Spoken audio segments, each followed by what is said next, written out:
عراقی و حەشتی شابی بۆ زانیاری زیاتر دەچینە لای پەیامبەرمان ئومێد محەممەد لە بێجیەوە لەگەڵمانە لەسەر هێڵی تەلەفۆن. ئومێد ئەم کاتت باش، دوایین گۆڕانکاریەکانی ڕوبەڕووبوونەوە و ئۆپراسیۆنەکانی عێراق بەچی گەشتووە؟ وڵا ماوە نێبێ ئەڵبەتە دوایەوەی کە دەستپێکردنەوەی خۆناغی دۆمی کۆنتڕۆلکردنەوەی پارێزگای بەڵاحەدی دەستپێکرد لە ئێستا دایەنەکانی حاجی شابی بە تەواوی کۆنتڕۆڵی بێجیان کردووە، بەڵام پاڵاوگاکە تا ئەم خولەکەی من لەگەڵ تۆدا قسە دەکەم تێکدادانی تێدا بۆ ئێمە وەکو دەستگا ڕاگەیاندنەکان لە ڕاستیدا لە سووری بێجی بە مەودای 1000 مەتر واتە 1 کیلۆمەتر نایەڵم بچینە ناو سەنتەری شارەکە بۆ پێی کە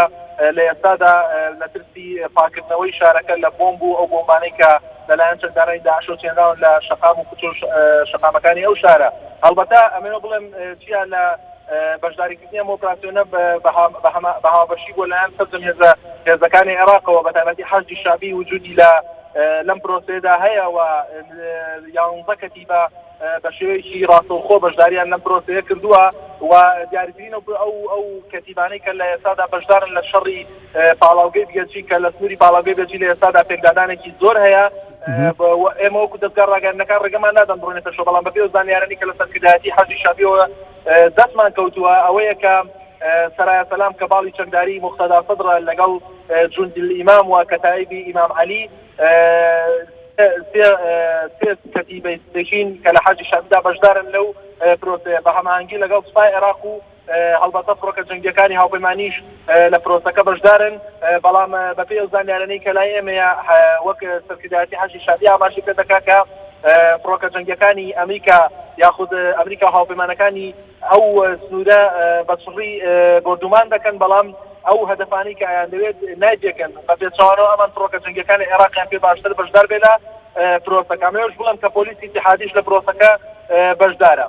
بەپێی دوایین زانیاری لە ئێستادا چەند کیلۆمەتر 4 گۆشە لە سنووری بێجی کۆنتڕۆڵ کراوەتەوە، بەڵام پاڵاوگەکە چییە ئەوەی کە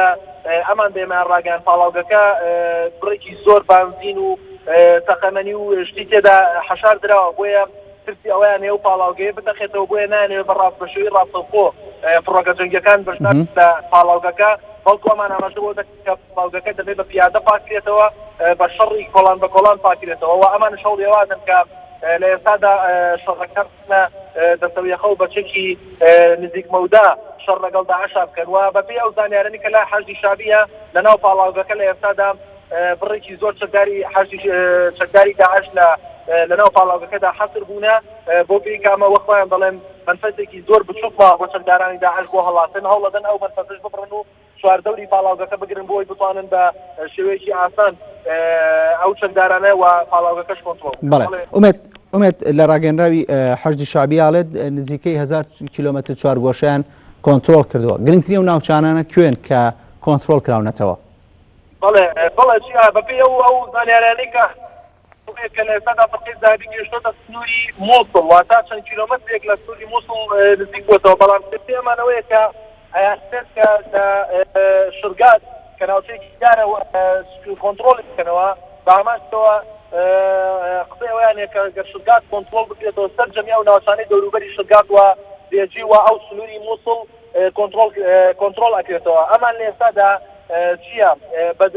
ئەو ناوچانەی کە کۆنتڕۆڵ کراوەتەوە ناوچەی بیابانین واتە بیابانێکی گەورەیە و تەنها چەکدارانی داعش بۆمبیان تێچاندووە. دیاریکردن ئەو ناوچانە لە ئێستادا بێجیە، سەنتەری شاری بێجی و چەندەیەکی چواردەوری بێجیە کە چەندەیەکی بچووکن و پاڵاوگەکەی بێجی بۆ ئەمان گرنگە بە هەمان شێوە شرگات کە لە ئێستادا ئەمان هەوڵێوادن لە دوای پاڵاوگەکە ڕاستەوخۆ شرگات بگرنەوە. ئەمەوێش بڵێم ئەو دووسایەتی کە لە نێوان حەویجە و لە نێوان حەویجە و با بڵێن ئەو ئیمدادانەی کە لە حەویجە داهات بۆ سنووری ڕوومادی و بێجی ئەو دووسایەتیش کۆنتڕۆڵ کراوەتەوە لەلایەن حەشتی شابی بە هەمان شێوە وەکە خۆیان ئاماژە پێ دەکەن هێزەکان لە ئێستادا زۆر لە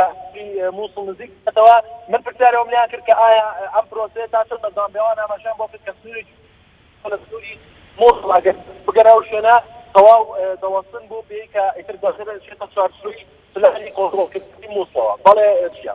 بەڵێ ئومێد محەممەد پەیامبەری نارتی لە قەزای بێجیەوە سوپاس.